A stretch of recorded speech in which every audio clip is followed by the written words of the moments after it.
सरमथुरा कस्बे से आज की बड़ी खबर सामने आ रही है, जहां जनहित पार्टी के कार्यकर्ताओं ने बुधवार को जनसंपर्क अभियान चलाया, जिसमें उन्होंने आम लोगों से संवाद कर पार्टी के मूल उद्देश्यों को विस्तार से बताया।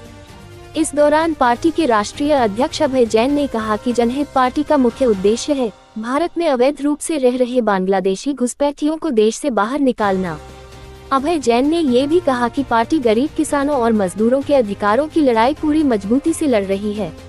वहीं पार्टी की कार्यकर्ता वंशिका शर्मा ने महिलाओं के अधिकारों पर जोर देते हुए कहा कि महिलाओं पर दहेज, उत्पीड़न, बलात्कार और घरेलू हिंसा जैसे अपराधों के खिलाफ सख्त कानून बनाना उनका प्रमुख संकल्प है। जनसंपर्क कार्यक्रम के दौरान राष्ट्रीय अध्यक्ष अभय जैन, अरविंद भदौरिया, वंशिका शर्मा, मनीष काले, राहुल सिंह सहित अन्य कार्यकर्ता मौजूद रहे। जनहित पार्टी का कहना है कि वे जनता के बीच लगातार संवाद जारी रखेंगे ताकि देश हित से जुड़े मुद्दों पर जनजागरण फैलाया जा सके।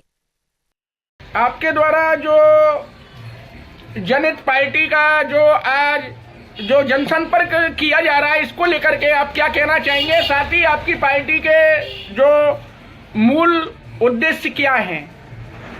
ये जो अभियान है अभी हमारा, ये बांग्लादेशी घुसपैठियों को भगाने का है। देश की सुरक्षा के लिए, किसी भी देश के लिए 5 करोड़ से अधिक बांग्लादेशी घुसपैठी इतनी बड़ी संख्या में, और विदेशियों का अवैध रूप से रहना बड़ा खतरनाक और चिंताजनक है। इसलिए 1 साल पहले जनहित पार्टी ने असम की राजधानी गुवाहाटी से एक धरने के साथ ये आंदोलन शुरू किया, और उत्तर प्रदेश, झारखंड, मध्य प्रदेश में पूरी जिले में यात्रा निकाल दी इसके विरोध में, पर्चे बांटे, अनाउंसमेंट किया।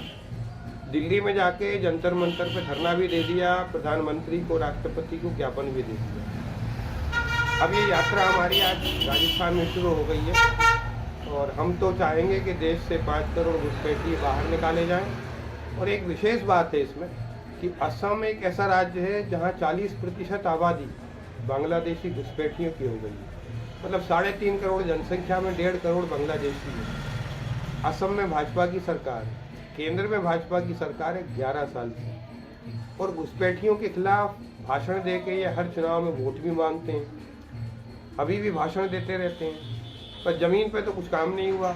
80 लाख घुसपैठी असम में इनकी सरकार के रहते हैं। भारत की राष्ट्रीय नागरिकता सूची में आ गए, उसको खारिज करने के लिए दोनों ने अभी तक कुछ भी नहीं किया, ना केंद्र ने ना असम में। और 5 करोड़ घुसपैठियों के बारे में तो केवल बातें हो रही हैं, और सरकारी स्तर पर जो जमीन पर प्रयास होना चाहिए, कोई प्रयास नहीं है। इसलिए जनहित पार्टी ने लगातार 1 साल से आंदोलन चला रखा है। घुसपैठियों के अलावा और क्या मूल सिद्धांत है अपनी पार्टी के? हमारी पार्टी के जो मूल सिद्धांत हैं वो युवाओं को काम। आज सबसे बड़ी समस्या रोजगार की। आर्थिक नीतियाँ इस प्रकार की हो गई हैं कि सब कुछ कंपनियों के हाथ में चला गया, नीचे के आदमी के हाथ में केवल डिलीवरी बॉय का काम रह गया, या फिर फालतू घूमे। तो युवाओं को काम, दूसरा किसानों को दाम। आधी आबादी देश की किसान है, और वो फसल पैदा करता है, सबका पेट भरता है, लेकिन उसके लिए उसकी फसल का कीमत कभी भी सही नहीं मिलती। भ्रष्टाचार पर लगाम। भ्रष्टाचार एक ऐसी समस्या हो गई कि देश में कुछ भी नीति बनाओ आप, वो फेल हो जाती है। ये घुसपैठिए भी भ्रष्टाचार के कारण है। भ्रष्टाचार से अंदर घुसते हैं वो पैसे देकर के सीमा में, और यहाँ आके भ्रष्टाचार से कागज बनवाते हैं, नागरिकता सूची में आ जाते हैं, वोटर बन जाते हैं, और चुनाव भी लड़ लेते हैं।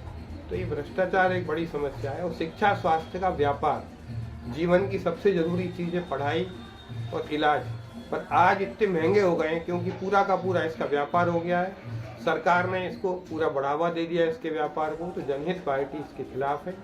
और इसलिए जनहित पार्टी ने लगातार प्रयास किया है कि इसके मूल में पैसे की जो राजनीति है उसने इन सब चीज़ों को बिगाड़ा है। इसकी समस्या देश की मूल ये है। इसलिए धन नहीं, जन की राजनीति, पैसे की राजनीति हटा करके जनता की राजनीति के लिए, और जनहित पार्टी ने एक नया प्रयास शुरू किया है 2 साल पहले, और उसी के लिए हम लोग लगातार काम करते हैं।